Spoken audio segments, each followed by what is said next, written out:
Alors, premier dispositif que nous allons voir, le testeur. Hein, donc, il est sur off. Je vais le placer en fonction de test sonore, qui va me permettre de tester, d'un point de vue sonore, un court-circuit. Donc, si je court-circuite ici, voilà, j'ai un bip. Je peux tester, par exemple, ce fil, banane, et vérifier que j'ai pas de faux contact sur ce fil. Il n'est pas, autrement dit, il n'est pas coupé. Je peux tester l'air. Hein. L'air est bien un isolant, ça ne fait pas de bip. Hein. Qu'est-ce que je vais tester ensuite? Eh bien, je vais tester les bornes de terre qui doivent être toutes reliées entre elles. Hein. Donc ici, voilà, qui sont toutes reliées entre elles. Et toutes ces bornes vont être reliées aussi à une tige de cuivre qui plonge dans la terre au niveau du bâtiment. Ça, c'est pour des questions de sécurité. Donc ici, toutes ces bornes sont également reliées entre elles. Hein. Tout ça, c'est relié à la terre. Hein. Voilà. On peut aussi vérifier que ici, c'est relié à la borne de terre. Voilà, via la masse de l'appareil. Première chose. Ensuite, on peut vérifier que sur ces adaptateurs, ici, vous voyez une tige à l'intérieur et une tige à l'extérieur. Hein, donc l'extérieur, c'est plutôt un rond. Hein, et que si je prends la sortie 50 ohms, donc nous utiliserons toujours la sortie marquée output 50 ohms, eh bien, je vois que ces bornes-là, en fait, sont constituées de deux bornes, la masse et le rouge ici. Donc si j'enfonce ici la masse là-dedans, elle est reliée ici, ça va faire bip.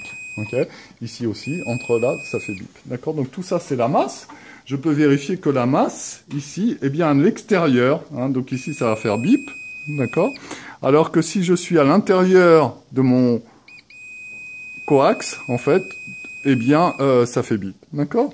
Voilà. Donc ça, c'est un adaptateur BNC. Ça, c'est un connecteur BNC. Hein. Il y a un connecteur à deux bornes, en fait. Ce sont les deux bornes du BF. Et ici, BNC banane. Pourquoi? Parce que je vais mettre des fils bananes, ici, que je peux envoyer, donc, directement sur mon oscilloscope avec un second adaptateur.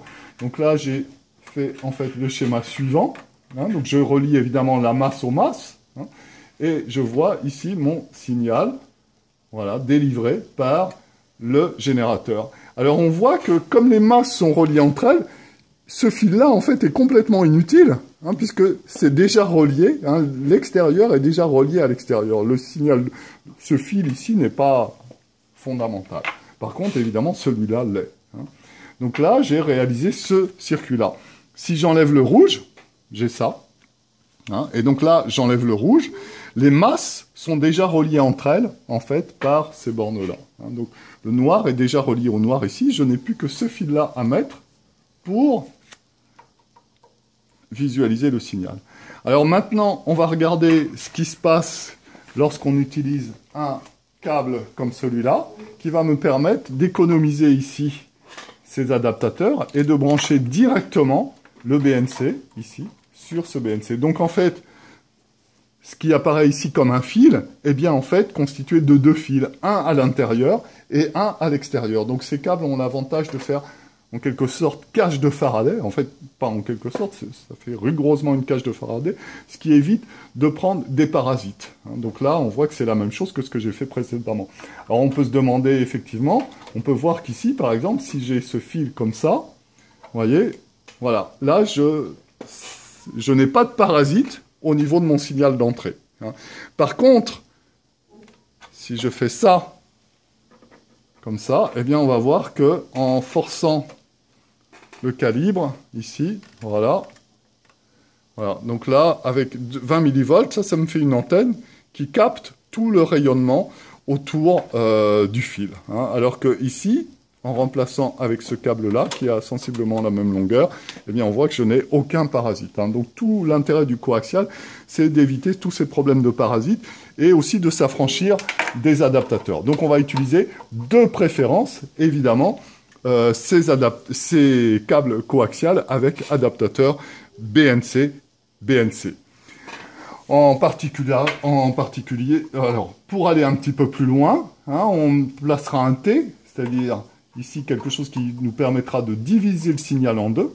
On enverra un BNC, un câble coaxial ici, et puis sur l'autre voie, quand on va avoir besoin d'une deuxième voie, ou d'envoyer le signal sur une plaque, sur un circuit, eh bien on utilisera ici un adaptateur BNC banane. Donc évidemment, si je veux vérifier que j'ai bien le même signal ici sur la voie 1 et sur la voie 2, eh bien je relie ici, j'affiche la voie 2, je décale un petit peu et je vois que c'est bien deux signaux rigoureusement identiques. Là, on peut vérifier que ici ce câble-là est évidemment inutile. Voilà, voilà. Pour finir, on peut vérifier, pour s'amuser un petit peu, puisqu'on a étudié précédemment le mode XY, qu'en mode XY, comme les deux voies sont identiques, eh bien en mode XY, on va avoir la première diagonale. C'est bien ce qu'on a. Voilà pour l'utilisation des câbles. BNC-BNC, c'est celui-là. BNC-banane, c'est celui-là. Ou, plus simplement, banane-banane.